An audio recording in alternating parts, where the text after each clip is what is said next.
Since 2021, McFarlane have been giving us a pretty decent line of figures based on the Batman 66 show.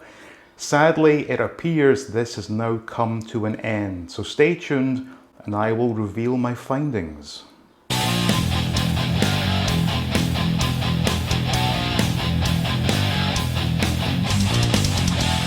Welcome back. Now, if you are a fan of the Batman 66 TV show, there's a very good chance you are also a fan of McFarlane's accompanying figures. Now, the figures first hit the shelves back in 2021, and typically we got a minimum of 3 new waves per year.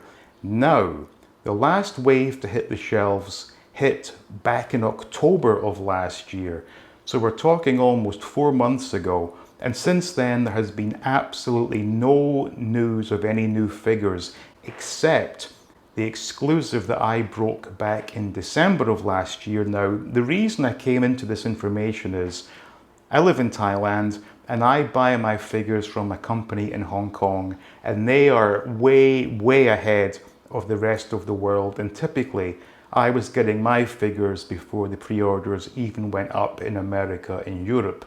Now, at the beginning of December, they put up the pre-orders for the next wave of figures, and these were based on the Super Friends series. Now, I did a video covering this. Link is in the description if you want to watch it again. But at the time of the pre-order, it was only a cartoon image. The actual product image was not yet available. Now, that pre-order was up until very recently, and that pre-order has now completely vanished. Coupled with the fact that we have just learned that going forward, Mattel will now be producing Batman figures and other DC figures. So I'll quickly read to you yesterday's press release. Mattel Incorporated and Warner Brothers Discovery Global Consumer Products today announced a global, multi-year licensing agreement utilizing DC's entire library of beloved characters and legendary storytelling. Through the partnership, Mattel is awarded the global licensing rights to develop and make a full range of DC-themed action figures, playsets, accessories, role-play products, and adult collectibles starting in the second half of 2026. The agreement spans all DC stories and characters, including Batman, Superman, Wonder Woman, the Joker, Harley Quinn, and many more.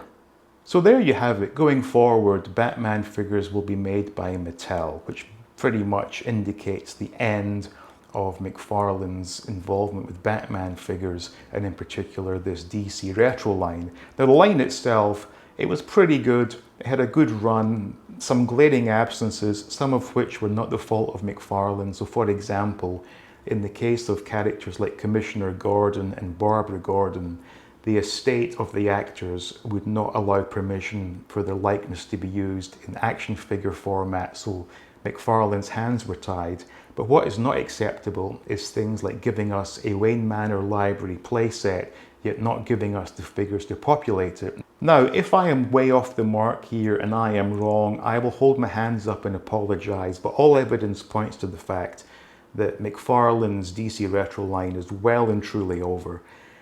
It's been a good run. I like having the figures. Am I going to cry about it? Not at all. They're just toys, for God's sake. But that would appear to be the case given that the pre-orders that I alluded to back in December have vanished. Mattel have taken over the license. I think we can safely say we will not be seeing any more DC Retro Batman figures. So do let me know in the comments, what do you think of this news? And are you upset, or are you perfectly content with what you have, and we'll go ahead and purchase whatever Mattel decides to make? But that's it for now, so please do let me know in the comments what you think about this. If you liked it, please leave a like. Do make sure you are subscribed, and I will see you all in the next video.